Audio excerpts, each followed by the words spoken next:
are the last group to report today. Our topic is all about Australia. I am Miss Lalinjel Cabangal. I am the first reporter, and welcome to Australia, or others call it Oceania.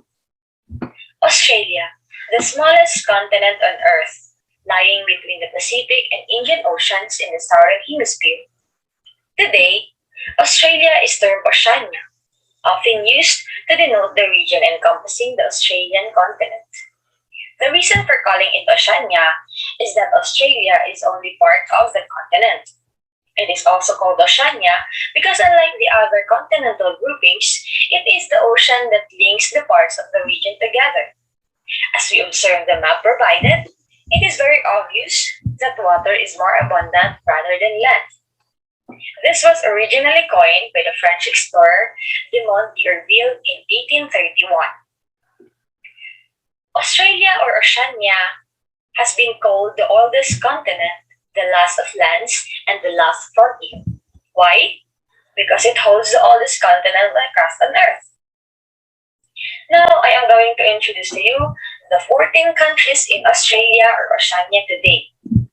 This was according to the United Nations official statistic. First, we have Australia.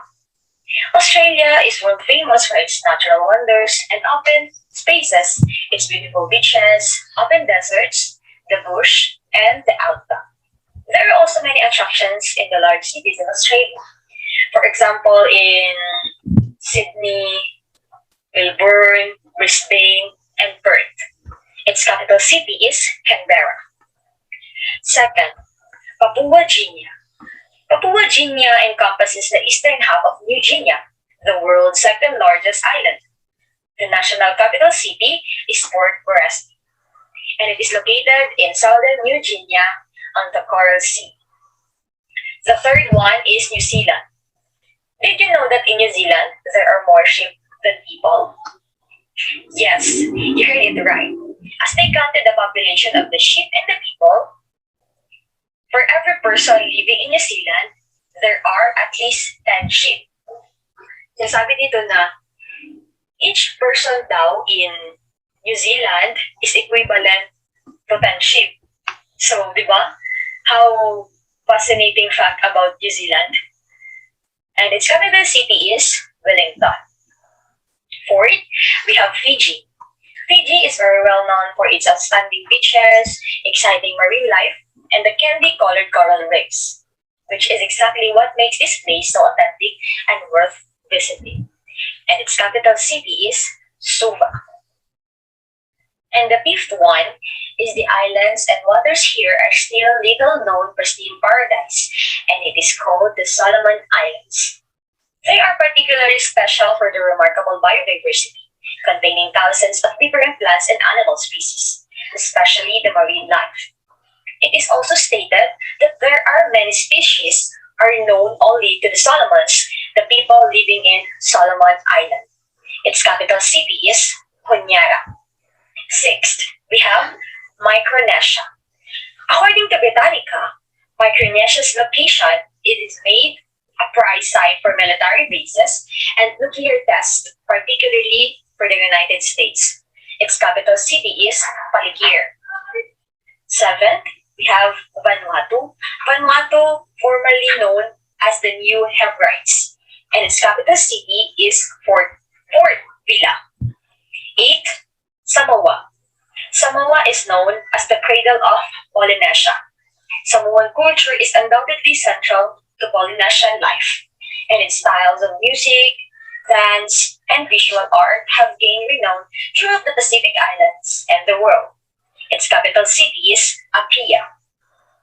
Ninth, this is the only country in the world to be situated in all four cardinal hemispheres. This is the Kiribati. This country has been colonized by United Kingdom and became sovereign state in 1979. Its capital city is Tarawa. Tenth, we have the country named Tonga. If the Kiribati has been colonized, well, the pride of the Tonga nation is that they are the only Pacific country not to be colonized. In fact, Tongans themselves were into their own colonization during the 10th century. Its capital city is Nuku'alofa rather. 11. We have the Marshall Island. The Marshall Island is made up of two archipelagic chains with a total of 29 atolls. On each atoll, there are a number of islands. When we say atolls, it is a ring-shaped coral reef, island, or series of islands. This is the example of atoll. In each of the atolls, there are numbers of islands. The capital city of Marshall Island is Majuro or Mahuru. 12. We have Palau. One fact about Palau is that its primary education, the first 8 years of school in the Marshall Island, is mandatory. Most students complete this compulsory education around the age of 40. Its capital city is Nirunmud.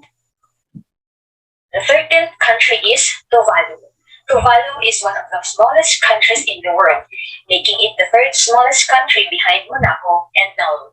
Its capital city is Funafuti. And last but not the least, we have the country of Nauru.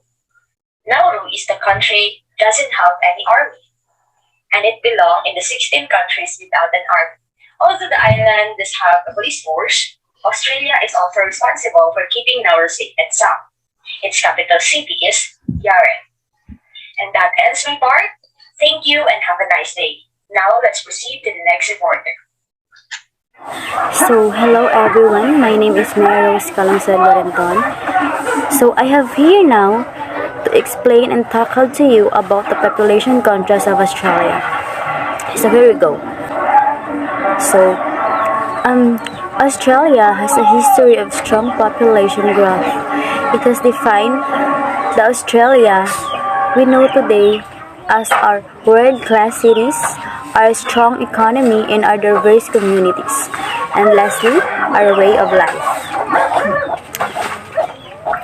So, the current population of Australia as of Friday, October 29, 2021 is 25,890,895.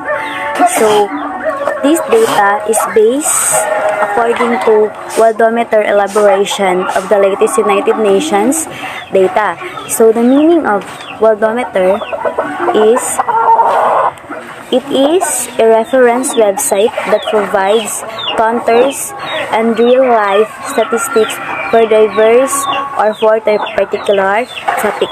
So, Australia population as 2020 is estimated at 25,499,884. So, at mid-year according to UN data. So, as we can observe, their population is already high or increasing.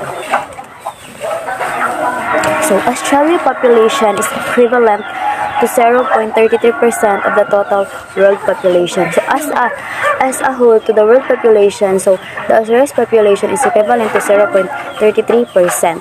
Australia ranks number 55 in the list of countries and dependencies by population. So, Australia is here in the 55th rank.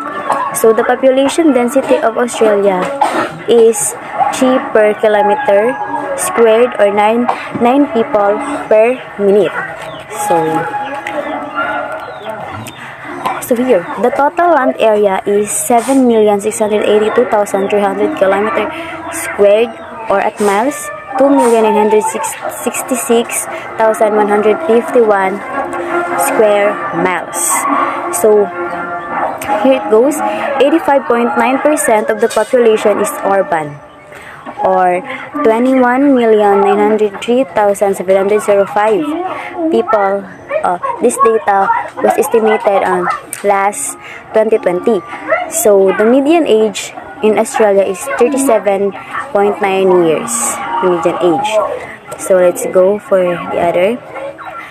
Current projections indicates that Australia's population will continue to steadily grow for the rest of the century. So not only by these years or by this day, but the scientists or the many researchers project that the Australia's population must be increasing or grow for the rest of the century. Australia's population is about to 25.5 million as of 2020 and is projected to grow to 42.68 million people by 2099. So they project that when year 2029, the population of Australia became 42.68 million. So it is continuing increasing. So as what I have mentioned earlier in the first first first part of the report, that Australia has already a history of population growth. Thank you for listening. Hi, good day. I'm Shara Masukat, and today I'll be discussing the economy and resources of Australia. So let's start. Australia is considered a wealthy nation with a market-based economy that has a comparatively high gross domestic product and per capita income. Its economy is driven by the service sector and the export of commodities. So Australia has a mixed economic system in which the economy includes a variety of private freedom combined with centralized economic planning and government regulation. Australia is also a member of APEC, Asian Pacific Economic Cooperation, and TPP, the Trans-Pacific Partnership. So, the Australian economy is act to become the world's 12th largest economy in 2021, up 2 places from 2019, according to the International Monetary Fund. Australia is home to just 0.3% of the world's population but accounts for 1.7% of the global economy. So the real GDP bounced back over the year to June 2021 to be above pre-pandemic levels. The unemployment rate fell 4.6% on July 2021, often peaking at 7.4% in 2020. Nonetheless, high-frequency indicators suggest that the current containment measures are having a significant negative impact on economic activity. Let's proceed to the resources of Australia. Resources of Australia contains gold, minerals, natural resources, iron ore, coal, which is the famous of their resources, aluminum, and petroleum. Resource commodities rank up to 6 of the Australia's top 10 goods, which is the iron ore, coal, natural gas, gold, aluminum, and petroleum. So Australia is one of the top mineral producers in the world and has a large resource inventory of most of the world's key minerals commodities. Australia is the world's largest producer of opal and the world's largest exporter of coal. The country is also one of the top producers of iron ore, nickel, gold, uranium, diamonds, and zinc. That's for the economy and resources of Australia. Thank you. I am Missy Grace D. Season, and today we are going to talk about the political geography of Australia. The name Australia was formally adopted and popularized in 1817 by the British governor of the colony of the New South Wales. The title was suggested in 1814 and derives from the Latin Terra Australis Incognita, or the unknown Southland, which had been used by map makers for centuries before the European colonizations. So before pa naging popular ang name na Australia, tinawag muna siya ng mga map makers sa Latin na Terra Australis Incognita, or the unknown Southland. So for the information of everybody, Australia is the smallest of the world continent.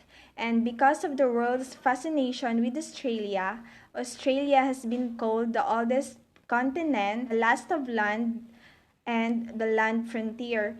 So all this because Australian landforms were formed during the Precambrian and Paleozoic time.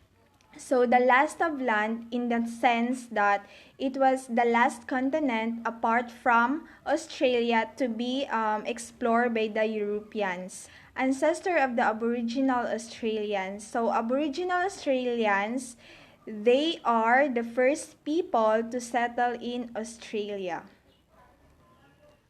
Government. Australia uses a constitutional monarchy, federal monarchy, and a parliamentary democracy. This is because Australia has a queen which reside in United Kingdom, and it is governed by the ministry headed by the Prime Minister. So when it comes to leadership and political officials in Australia, there are three levels of government leadership: the Prime Minister in the federal government, the state premiers, and the mayors in local government.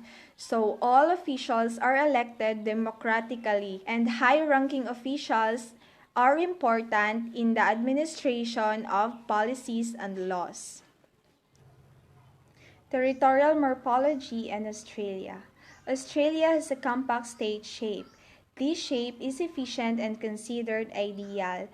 So, because of the compact state shape of the Australia, meron siyang disadvantage. The disadvantage of Australia having a compact state are that it is easier to conquer and a lack of resources. The location of Australia is lying southeast of Asia between the Pacific and Indian Oceans. Australia, the world's smallest continent, is almost completely surrounded by ocean expanses. And when it comes to language, Australia legally has no official language. However, this is by far the most commonly spoken.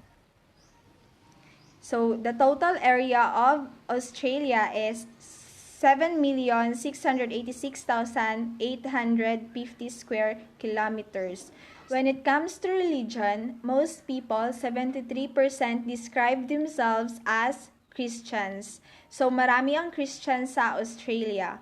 Other religion practice are Islam, Buddhism, Judaism, Hinduism, Jainism, and Baha'i.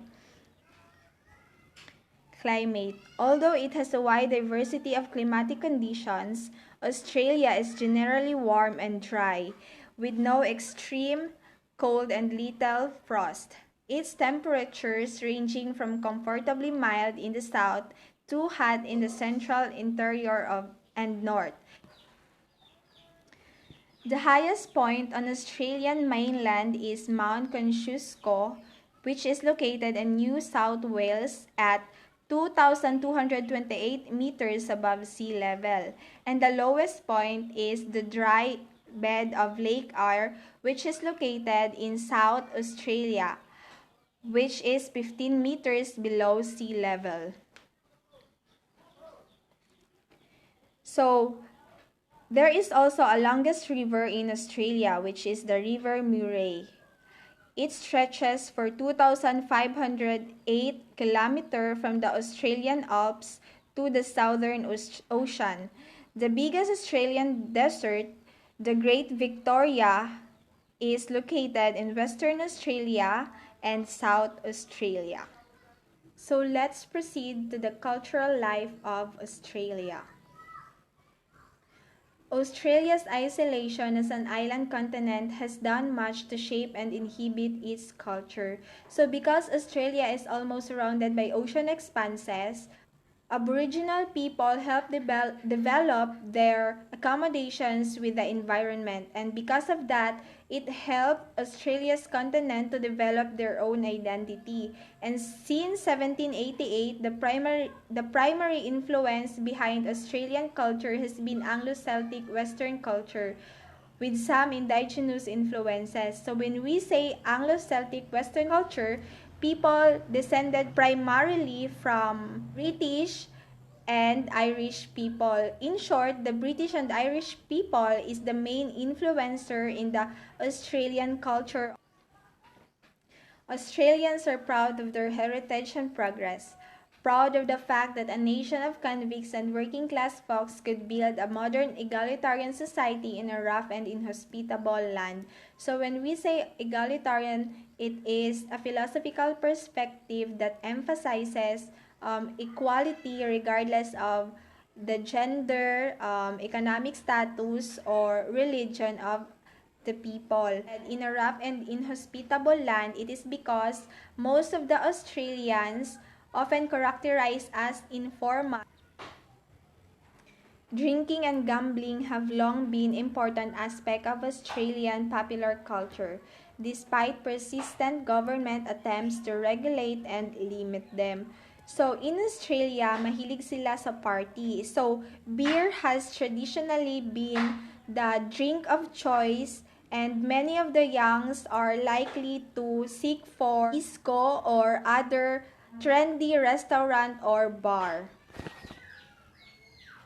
Australian cuisines is a product of international trends and the contributions of each Aboriginal and immigrant communities. So, in Australia, it has been heavily influenced by the Anglo-Celtic culture or heritage. So, malaki ang contribution sa culture ng Australia when it comes to food, ang Aboriginal and immigrant communities. And today, Italian food is a significant part of national culinary culture, and pizza and pasta are among the most popular dishes in Australia. The calendar is well endowed with public holidays, making the long weekend an institution. So the following are the public holidays celebrated by Australia. Australia hosts many festivals which often attracts a wide international audience. And here are some festivals in Australia: the Sydney Festival, Adelaide Festival of Arts, and Melbourne Festival. So Australia is also rich in culture when it comes to art. So literature, the original inhabitants of Australia used the oral tradition including song and dance with gestural storytelling to entertain, instruct, guide, and reveal spiritual truths, as well as physical geography and location of life-sustaining resources. And this tradition, yung oral tradition nila, disrupted and more or less destroyed by the arrival of the British and replaced by a literature that imitated European models performing arts.